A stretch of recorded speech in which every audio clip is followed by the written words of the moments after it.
Hello, I'm Joan Landis with you again today, and we're going to build on this concept of emotional needs, his needs, her needs, that marriage and these long-term relationships seek to fill.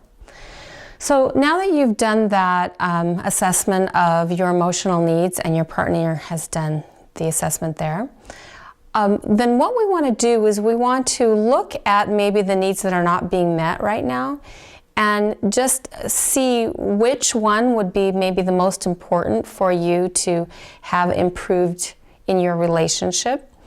And then just have your partner do the same thing and come up with one, maybe two things that could be improved on, and talk about it and have your spouse say,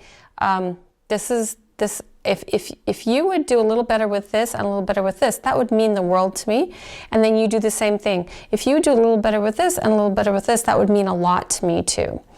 And so this is just kind of a basic way that you can start building some strengths into your marriage and some good feelings again.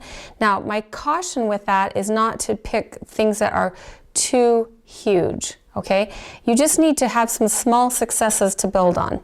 So while it may be true that you need loyalty because you need him to stop having an affair, that may be a little too big.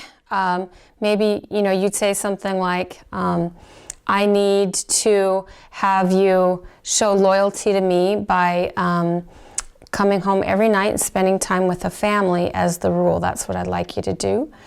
And so we just need to give our partner some way that they can build the relationship that's not too overwhelming, okay?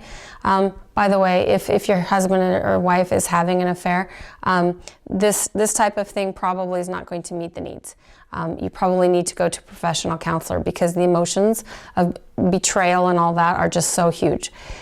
So that probably wasn't the best example, but don't start with the high stakes stuff right off the bat. Don't do that. Start with something small, something manageable that your spouse or partner can work on that week. And then when they do work on it, do as much as you can to validate that in ways that mean something to them. See, this is why love language is very important to know off the bat. So,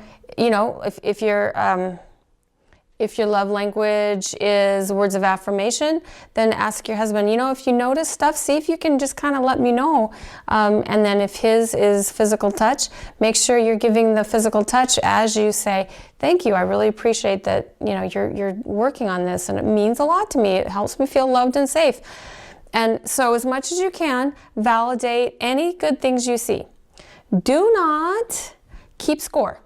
Do not say, oh my gosh, she's not doing anything and I'm doing all the work. Don't go there. That is not going to help you, okay? If you need to, replace some negative thinking and say, hey, at least they were open to the possibility. We don't know, why there's a little bit of a lag here. It's all right. We're going to move forward. We're going to model the good, resilient things, and we'll catch up with that a little bit later. But we're not going to jump down someone's throat, condemn them, berate them because they're not performing as well as we want, right? That type of reactivity really kills love and relationships. So again, that's why we teach the other skills first before you start to try to mend some couples issues. So, so if you can have one or two suggestions to the other, I'd really love it if you would. Now, something you can also do is pick like your top three and say to your partner, just pick one of those. Let them pick, because maybe they don't feel safe doing the particular one or two that you give them. So maybe give them three and three possibilities and say, I'll work on one, you work on one, where's your three, and I'll show you my three, and then we'll go forward. Now, another thing too is there is a difference between a want and a need, right? And one of the reasons I do like Dr. Harley's way that he's talking about the emotional needs is they're quite broad, right? It's not specific about an expectation or a want. It's like, hey, I have a need. I have a need for intimate conversation, right? And that's that goes down to a core issue of lovability and worth, right? That I'm worth your time to talk to me, and I feel loved when you connect with me on the feeling level, right? So I like that fact. And so as you come to each other with the needs, they may be fairly broad. You know, what I need to feel a little more domestic support. I need to feel a little more financial support, or whatever. And then your spouse can try to make some strides towards feeling that a little better in ways that, you know, they come up with. And it might not be exactly what you want. Hopefully you understand your love language and what things might look like a little bit. But let them have some autonomy in figuring out how to meet your needs. That's really what you want, is a spouse that is thinking of you and talking to you about how to meet your needs, not just for sure just ignoring you or just complying with what your demands. And so I like that approach of taking 2 or 3 possibilities of needs that could be improved, letting your spouse look at it, picking the one that they're ready to do, that they feel safe enough to do, and then, you know, acknowledge and validate any good efforts. Don't condemn them because they weren't perfect the first week.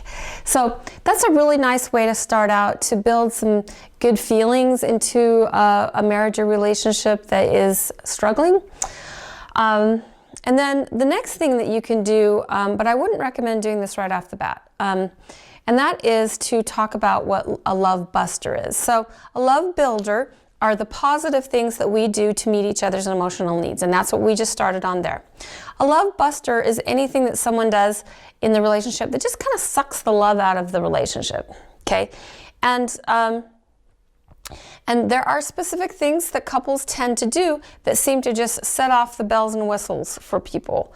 And so Dr. Harley makes a list of those, and he has a questionnaire that we'll put the link to. But here's the deal. That can often be overwhelming and very triggering for a partner that is already feeling maybe unloved or unappreciated, to have a list of, this is what you're doing bad. Okay, that can be very difficult. And so I don't necessarily recommend that you do it right now at this point. Just keep it, you know, go ahead and take the quiz, and we're going to link to that, but don't necessarily present this to your spouse or partner. Let's build some good feelings and a little bit of a good track record into your relationship first. And then, you know, after a few weeks, maybe a month, you could say to your spouse, you know, or partner, hey, I really appreciate, you know, that we've been working together and we've been improving this. How do you feel? This is how I feel. Yeah. And then if you're feeling a little safer, you could just ask, well, okay, so Dr. Harley also has this questionnaire about love busters. It's the things that, you know, I do or you do that really sucks the love out of our marriage, and maybe we're just not aware of what we do. And maybe you've just been sucking it up and holding it in and resenting me. And I would like to know, you know. And so if you want to go there, make sure you offer first to have them do the questionnaire about you first. And then you do your best to say, okay, all right, this is interesting. There's basically 3 major things there that I can choose from. Let me choose this one to work on. I'm going to see if I can really, you know, stop burping at the table or whatever it is. And offer to do that first as a free gift to your partner or spouse, especially if they're a little bit hesitant. Okay? Show them how this works. Show them that you have your heart in the right place, that you're willing to look at yourself, you're willing to make changes and things that trigger them to feel pretty reactive.